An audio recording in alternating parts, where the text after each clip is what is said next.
Thanks everybody for coming. This is the second talk from October. This is Alexandre Bertails. He used to be one of the organizers of the Boston Scala meetup. Might even still consider himself one of the main organizers. He's one of the organizers for the North Scala Symposium.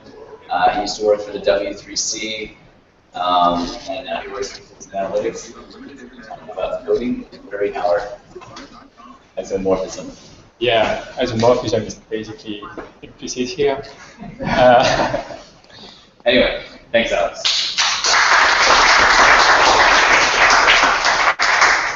So before starting, I'd like to know how many people here would consider themselves familiar with, Kerry Howard isomorphism, at least a little bit. Okay, so that's not a lot of people, but that's fine.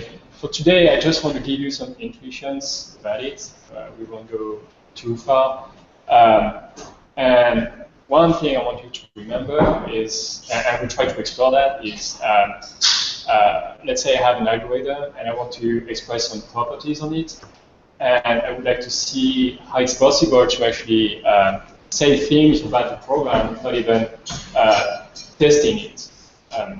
Usually, you write an algorithm, have specification, write a bunch of tests, and you get some results out of that. And we try not to do that today.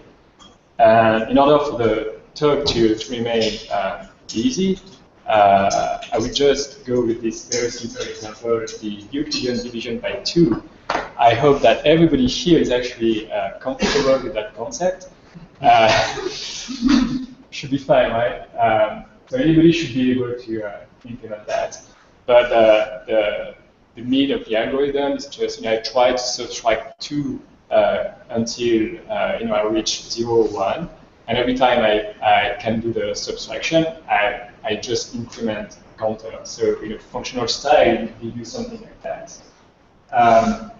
And you can see the execution of this program here. Oh, and by the way, if you have any question at any moment, please interrupt me. No issue. So that's not really what we want to do. I would like to have some control, full control over the types that we are using. So instead of just relying on Scala integers, I would define the data type for naturals using the piano encoding. So the piano encoding is just saying you have first case, initial case, which is just 0. And to construct a new NAT, just have the S constructor here. So basically, if you want to encode 2, you would have S of 0, and so on.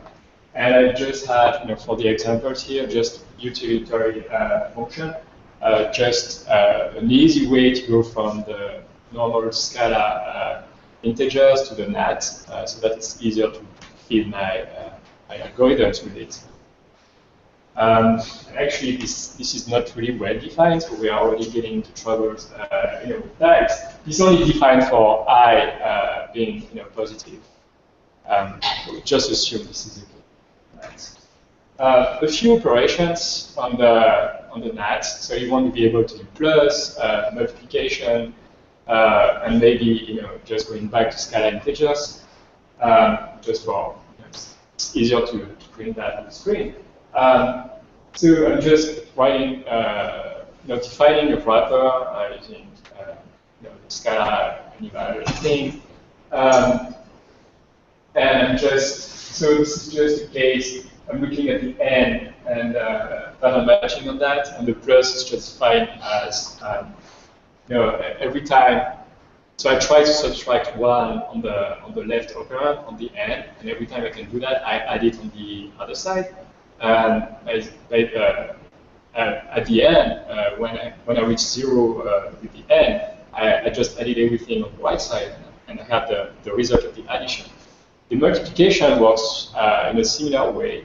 It's just n times n. It's just like n plus n plus n times. So just using the same thing, I can just encode the multiplication in terms of addition. So a few examples with that. I mean, nothing really fancy. So I'm just injecting the 2 in the naturals, and then just using addition, multiplication, it works as expected. Nothing really fancy so far. Now we want to go to the really interesting thing, which is the actual division on the NAT, the way it was defined.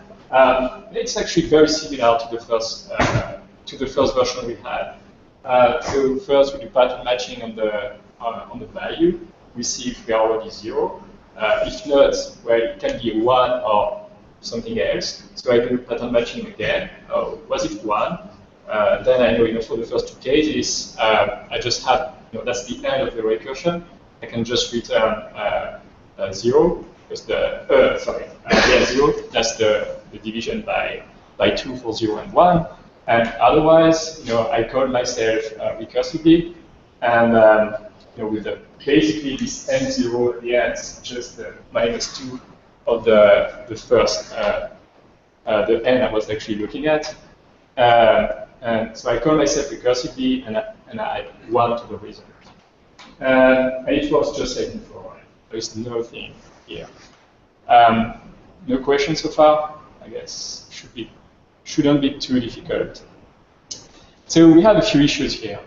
I mean, if I want to specify that and test that, I would try. I mean, that would be a good first case, right? I start with 0 and I generate a few samples, initial data, and I run the division. I can maybe try to, I can inject that in the integers and see if it behaves exactly just like Scala integers or anything like that. But in my case, I want to actually put that in the code itself, not in test or anything else. So I want to attach basically the property on the result type. So I don't want just NAT. I want NAT plus some properties on it. So I'm just defining this new. So it's just a holder for x and y. So y would be here the result of the computation. X would be the value that you pass to the function.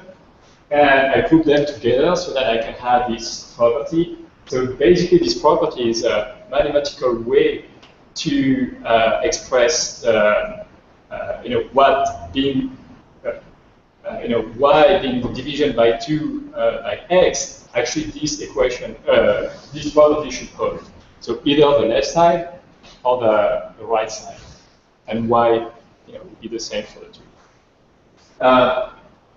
And the algorithm is just the same thing, right? But instead of just returning a y, I need to unwrap the result from the recursive code, and then I need to return another d2 where I put. So my recursive code is here. I get my y, and then I can just return just one here. But that's basically the same thing as before. But now when I run this program at any time, I would hope that I would have no exception from my Scala. So that's the thing. The idea is there. Basically, tying together the property and the value. The only issue is that I have no way to speak about it outside of the runtime. So actually, you can do that in Scala, or you can do that with a lot of efforts. So just for the rest of the talk, I'm going to switch to the code proof engine. I don't know if you've ever heard about that, but that's actually a very, very interesting thing. So it's based on functional programming a lot, but the type system is a lot more powerful. So you can actually have dependent types. So you have types and properties depending on values, and that's not something you have directly in Scala. And when you do math, you can actually express theorems, and you can actually prove your theorems by interacting with them.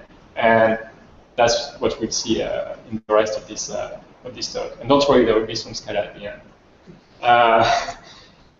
So this is how you would encode the naturals in code. That's exactly, it looks exactly the same as it was in Scala, right? Instead of having the attribute data types with seed, trade, and case object, case class, we have something more powerful. So here you don't see the full power, but that's enough for our purpose. So we just have two constructors for the values of the naturals, O and S, and we can actually construct those values. And so, for example, here I'm providing a term to check, which is just a way for code to type check your term that you are passing. So everything is working as expected. If you squeeze a little bit, it's still some Scala, not very far. Fixed point is the equivalent of that's the recursive function. And again, that's exactly the same implementation. I have the left operand, the right operand. I pattern match on the left, and that's how I encode that thing. And so a bit more interesting. Instead of checking, you can also compute, right? So here I just have 2 plus 3, and I get 5 at the end, and the type is still nice. So still the same thing, and just getting familiar with the syntax. Nothing special. So that's the big difference. Remember before when we defined div2 to hold the x and y together with a property? Here I will be able to actually have the property part of the type itself. So that's the big thing. That's why I'm using code for this term. So how does it work here? I'm saying, okay, div2 of x. It's like, so I have an x, I have a y. So they are basically tied together. But div2 of x can be constructed with this direct. So there is one constructor for this data type. And I need, in order to construct things, so of course I need to provide the y. I will need to provide the x. I will need to provide the y. Okay, but there is this new thing. In order to construct this div2x at the end, I will also need to provide a proof that this proposition actually holds. So what does it mean? Well, let's try to get an instance of div2 of x. So with a very simple case with 1. Okay, so what does it take? So here we see, it's like a partial application of a function. So I just provided the x, but I still have to provide the y and the proof over there. So, okay, I know that the division by 1 is 0. Let's provide 0. So one step further, but I still have to provide a proof. So what does it mean actually providing a proof for code in that case? So I need to provide a term which type will actually have exactly, will be exactly that thing. That's horrible. So that's what the value, the term actually looks like. And so, and you can be sure that in code actually that's that value here. This whole value it has exactly that type. So normal humans are not really able to do that. So instead of doing that, actually we can switch to what's called the interaction mode. It's like a ripple, like in Scala, and you interact with with code, and you have this actually a proof in front of you. So that's the proof. Below the line, you have the goal, so the thing that you are trying to prove. Sometimes, you accumulated a few other goals, so you have sub-goals and stuff. And above the line, we have that's actually our context. So things in the context are true, and I can use them in order to prove my goal. So here I'm starting fresh. I mean, it's not really fresh because code is it's like a full language, and it comes with a big standard library. So you have a lot of theorems and functions already defined that we can reuse. It's a toolkit, and we actually need that. So in that case, what do I have to prove here? And my claim is that this thing is equivalent to the function that we defined the Euclidean division. Just saying, for all x, I'm able to prove that there is a y such that the property actually is true. So that should be more or less equivalent. So what does it mean proving that for x something? Well, it's the same as saying, given an x, I prove that thing. So it's the same as introducing the x in the context and continuing the proof with that. So this is done. So every time you see that, so that's actually the imply for the front, and that's the comments I'm giving to Coq, and Coq will react to that and say, okay, if it's valid, we are going to the next step. It's like a game. It's very much like a game. And before even going further, so we know that we need some kind of notion of induction or recursion. For in this context, I would say it's more or less the same thing. You know, it's when we have naturals and you want to prove something about that, you say, okay, I have to prove it for the 0 case, and if it's okay, then I have to prove it for I will suppose it works for n, and I will try to prove the same property for n plus 1. And if I have 0 and n implies n plus 1, then it's the same as having proved that for all n. So that would work, but we need something a little bit powerful than that, which is equivalent to that. So if I want to prove that the property is true for any n, another option, instead of just going n 0 and n like n plus 1, it's like to say, oh, actually, given n zeros here, if I was able to prove it for n 0 and all the other values before the n 0, then I have something equivalent. And we'll see why. So right now, it seems a little bit magical. I mean, why would you even need that? It's because I worked on the proof before coming, and I know that I need something like that in my toolkit. And that's already defined in code. So that's the GTWF way. So theorem, which is defined there. That's the link to the documentation. And I can actually rewrite my goal. In terms of that. So it's just about applying the theorem. Applying the theorem is just saying, okay, I have some premises, I apply it, and I have new things in my bag. I will go very quickly, but basically applying it and then putting that, the new information in my context. Now I know that I have to prove for n. The same thing as before for n, but now I know that all the n's that are less than n can be divided by 2. And being divided, you can divide by 2 means that I can find a y such the result of the division. So that can be very, very helpful for what's happening next. And the usual thing when you get stuck in a proof, you try, and you know that you're working on some type or whatever, you start throwing the induction comment saying, I want to reason by case. So that's the n plus 1 and the 0 case. So the first case here will be the 0. So see, I have now 2 goals. I have the 0 case and the s plus 1 case. So now I have to prove that this thing is true. Usually when you have single values like that, where it's very easy, you just have to exhibit the something that would comply with that. But that's pretty easy, right? We know that 0 is divided by 2 is 0. So I just have to use my constructor with 0. Div_x was the constructor for div2, the only constructor we had.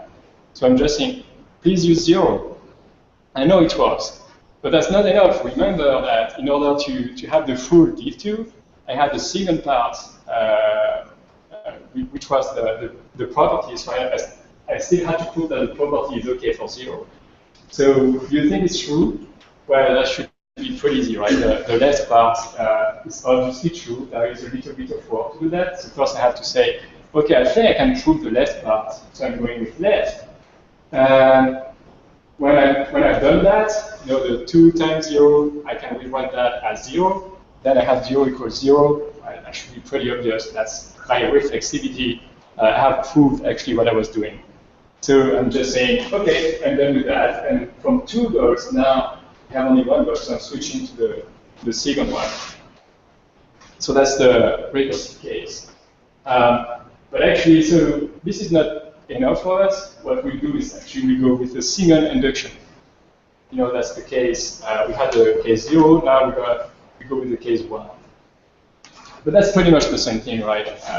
So now we need to provide a proof for 1. Well, we know it's actually 0 again. We have the same thing. You know, we need to prove this time the right part of the property, and it's a one-liner in that case, and I'm done with that. So now I have the need of the proof, which is actually the case n plus 2. And remember, we still had this thing in our bag. So that's very interesting because we know that for any n that is actually less than this guy, I can find a y. I mean, I can divide n, and I can find a y for that. So that's pretty cool because if I can find a y for this one, well, I know that I have, for example, I don't know, 4, okay, and I know that when I divide by 2, it's actually 2. Now, if I say plus 2, I have 6. It's just 2 plus 1 would be actually the division. So I just have to add my 1 here. So that's pretty easy. I'm just saying I need to find this y in my context. So I'm finally using the hypothesis we had. And now I have this y. It's in my hand. Actually, I don't know exactly what is the case. I have to make a choice in order to prove that. So it looks pretty easy, but when I unfold actually when I say okay, it's y plus 1, and then I have to prove that. Well, it looks easy, but I have to make a choice and see. I have 2 branches in my reasoning, my proof. So I have to try with the left part, which will help me to prove the left part here, and I have to try with this part, which will help me proving the other part. So in order to do that, I just have to destroy the OR, and I have 2. I mean, it added a code for me, and so this one is pretty easy, right? I mean, if you just think a little bit about it, it's super easy, and that's an easy way to get the proof for that thing. Just going a little bit faster. The right part, so now that's the proof for the right part. I'm going fast on that because it's seriously, it's boring. This part is boring. Code is able to do that even by itself, even from the beginning. But now the only thing I have to prove is that because when I applied my hypothesis, I was still hoping that this was true. If it's not true, I'm stuck. But obviously this is true as well, and code is able to do that automatically.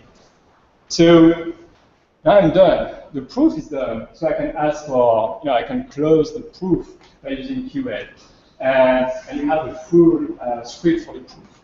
So now let's focus on what happened there. A few steps was just playing with the environment, so not really interesting. But the other thing was actually very important for the proof. So what you have actually highlighted here, first we have the use of recursion or induction principle somewhere. Then we have reasoning by case. So the first time here, the second time here. So we have the case 0. Then we have the case 1 and the case n plus 2.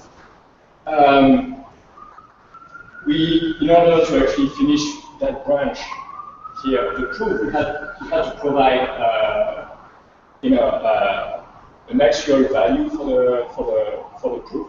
So that was the 0 and again the 0. And then that was the case, providing from the code, the recursive code. I had found the y, and I can use that y to provide the last part of the proof. So that really looks like a program, and that looks exactly like the program we had at the beginning. Well, there is a good reason for that. So that's actually, what the Curry-Howard isomorphism is all about. Is that this proof that we are actually constructing is actually just a program. And the type for this program is actually the the theorem that we had at the beginning. All those things, they are very, very tightly related. And you can go back and forth between those if you're in the right framework. So what it means is that sometimes you can go from code to another, another language that is not as powerful, but you can actually focus on the computation. So from the isomorphism, you can say, oh, please extract from the proof of the Euclidean division something in Scala, and you get something like that. So remember that the NAT constructed now is actually normal algebraic data type. Interestingly here, the div2 that we defined with the with property, somehow Koch understood that the y, the x and the property were not helpful at all for the computation. That was something that was useful at the type level. So type means theorem. So that was only useful for the theorem. But when you do the computation, well, you can just throw that away. So it's doing that for us. And then at the end, you recognize exactly the same algorithm. So you can ask yourself, did we do something? That's where we spend time actually adding these properties, and now it's good. Well, it's because the properties, in any case, they don't live in the computation. The only thing is, if you're actually if you stay in Koch and you are using what we define, you would have access to the invariants in other programs, so that would be very, very useful. In this case, the only thing you can say is, don't need to write any tests. Don't need to write any tests. And that's more powerful than any testing framework, because we proved that it can work for any NAT. Yep. You still want to write tests because maybe you proved the wrong thing.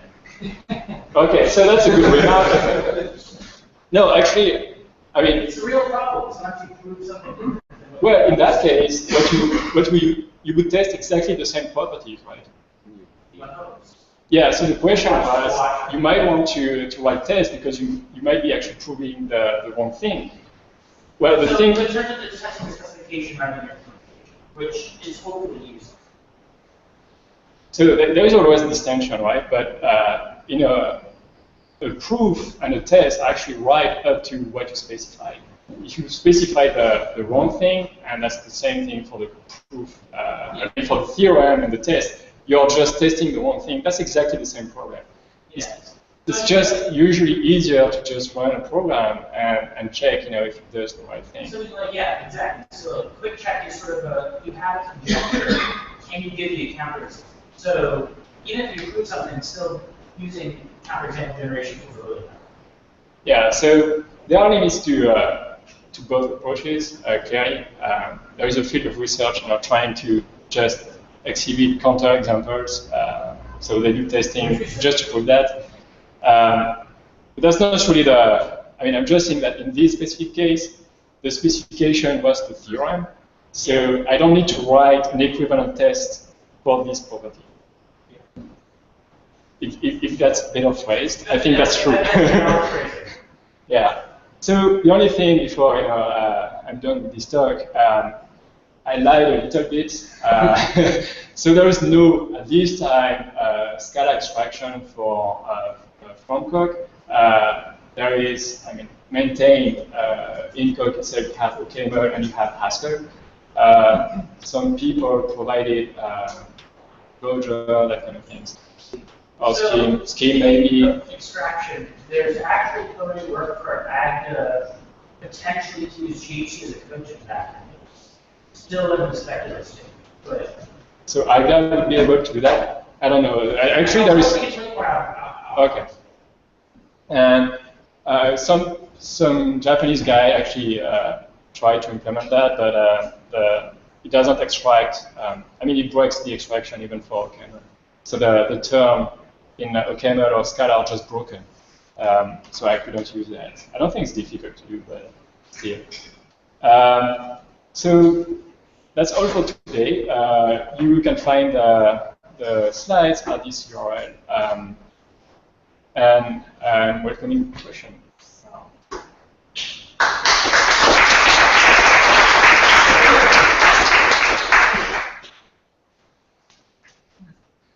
Questions? Okay. So easy. So you were talking about abstraction, or extracting that into different languages. So the idea is that you write a proof using Puck, and then you can run some kind of interpreter on it that will generate a program. Yeah, so the question is about extraction. So yeah, if you want to use it. Extraction isn't very tricky usually. Yeah, very few people actually do extraction on a regular basis. There are good reasons to do that. So usually they wouldn't do that this way. Now in Coq you could program something that looks a lot more like OKML or Haskell or something like that, plus dependent types and other things. So you would have basically the algorithm already in a form that you can understand. And you would have the proof actually still be around there because you can express that in the types. Now there is now a mode actually where you can just implement the algorithm and it would generate the few theorems or sub-goals and stuff that you have to prove in order to have the complete algorithm being defined. So it's more the appropriate way to do that instead of just relying on Curry Howard. I mean, going with the theorem is not always the best approach. So to elaborate on that further, at least if I understand what you partly address, with Coq or Adder or whichever of these higher order logic theory proofs, the proof is actually programmed literally. But when you do the extraction, depending on the target language, you wind up having a lot of things that aren't typable in the weaker reasoning machinery of that language's target type system. So even ignoring whether the algorithm is efficient or not, it's also going to have a lot of magic, coercive kind of things. If you look at the extraction of, say, Haskell or OCaml, because the external languages that those expose the end user are strictly less expressive than things you can actually construct in Coq. Yeah. So the question is about the target language and the expressivity of the type system. Yeah. In many cases, you would actually lose some information, so you would have to rely on tricks. Well, no tricks. Just say trust me. Yeah, it's trust me. Yeah. I mean, you have to rely on the extraction being okay and knowing the semantics of the target language. And you say, okay, the user shouldn't look at the text. Coq actually did everything on that side for me.